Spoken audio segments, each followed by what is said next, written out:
ఈరోజు ధనిష్ట నక్షత్రం శుక్రవారం రోజు వచ్చింది కాబట్టి ధనిష్ట నక్షత్రం తారబల విధంగా అవుతుంది. అశ్విని మఖ మూల నక్షత్రాలు ప్రత్యక్షతార అవుతుంది, బాగాలేదు.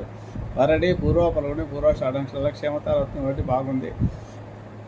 వారకొరు గోల్డ్ కానీ ఏమైనా పనులు చేసుకోవచ్చు. కృత్తిగా ఉత్తర పలుగుని ఉత్తరాషాఢ నక్షత్రాలు విభతారు కాబట్టి బాగాలేదు. రోహిణి హస్త శ్రవణ నక్షత్రాలు సంపత్తారు కాబట్టి ధర విషయాలు ఏమైనా పనులు చేసుకోవచ్చు. మృగశిర చిత్త ధనిష్ట నక్షత్రాలు జన్మతారు కాబట్టి ఈరోజు బాగాలేదు.